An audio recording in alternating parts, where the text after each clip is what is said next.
Hello, community, and welcome to another Keeping It Real with Dr. Anita podcast. I am your host, Dr. Anita Polite Wilson, C-Suite Trusted Advisor and Board Director, helping members of the C-Suite community reframe diversity conversations from difficult to different. We're back with our guest, Kelli Kirkland, and she is just sharing some amazing things. Most importantly, what Kelli's sharing with us is about the simple shift in personal perception that we need for radical and racial transformation.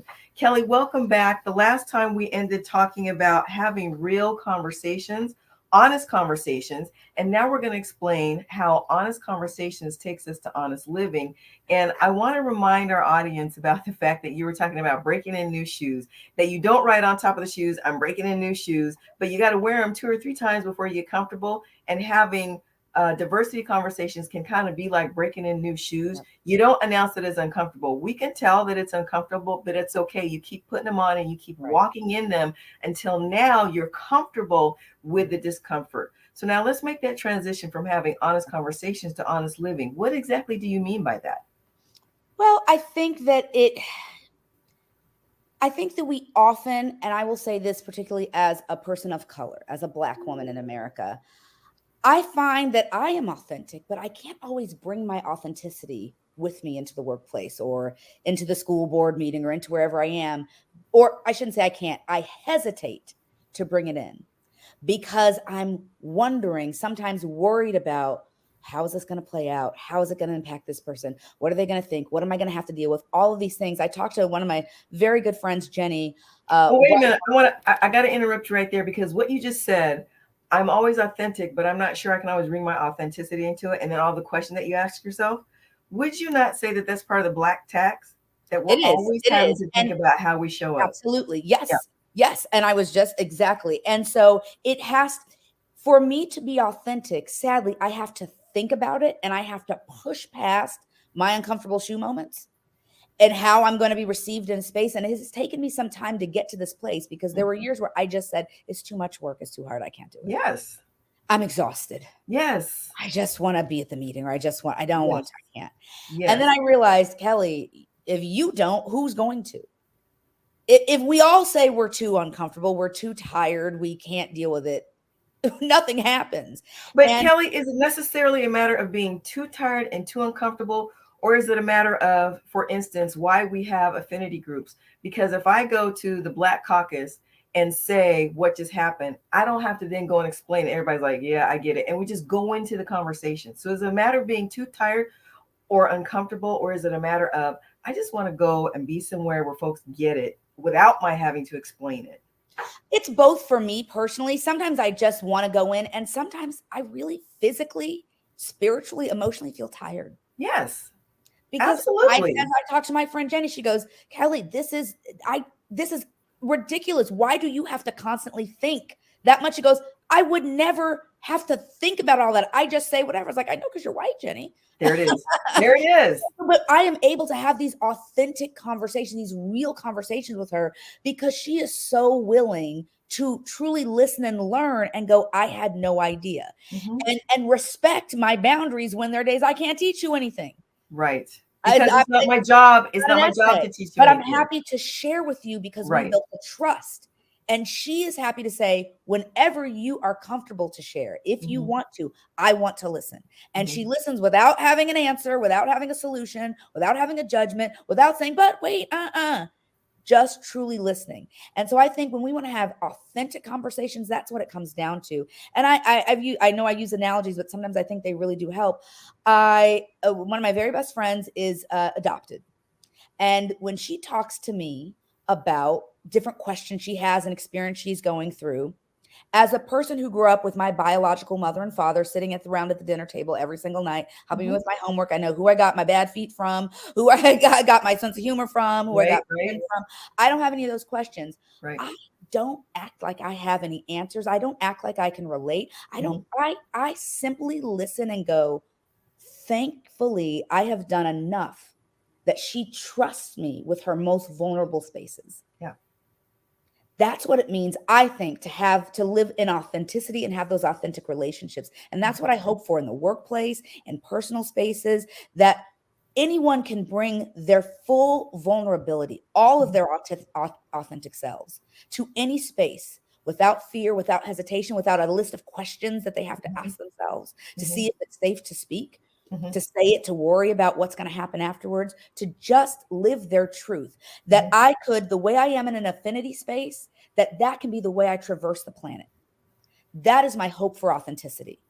You know, when you talk about honest living, it reminds me of why, when I'm working with a client, I always focus on a C-suite group first, because it's not enough to say, yes, HR, you go off and do this. Members of the C-suite must personally situate themselves in this work. It's not enough to say, yes, I value diverse voices, but you don't have any diverse voices in your circle. Or to your point, you can have these honest conversations to say, I had no idea that that's the reality of a Black woman in the C-suite. We bring her in because we say we want to hear her voice, but as soon as we hear her voice and it's uncomfortable, somehow or another, she's now gone. That's right. That is what, to me, honest living means for C-suite leaders, to say, I can now honestly say, this is why the voice of anybody who doesn't look like me is important, because in my own personal circle, I've had these honest conversations. I don't think we can get there any other way. Kelli, what do you think? We cannot. And really, when you think in terms of when you get to that level, that C-suite level, the best way, and there's tons of science to back this up and tons of data, the best way to grow your company, especially everything's a global company now, is true diversity, not checking boxes of going, I have one of that and one of that and one of that. Yes.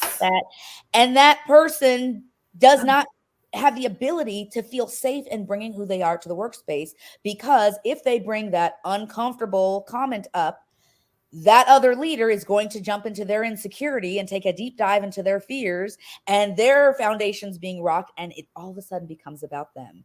And you're right. Then that person who made them feel uncomfortable has to go. No, wear your shoes. Wear them for a few days. You'll be fine. Now, here's something that I think is important for the community to understand. We are not, and I would like to think I wouldn't have to say this, but we're not bashing white males. That's not what we're saying. Absolutely. We're talking about the fact that people have their perspective, and we need to be able to integrate how we see things. We need to be able to be willing to see things differently.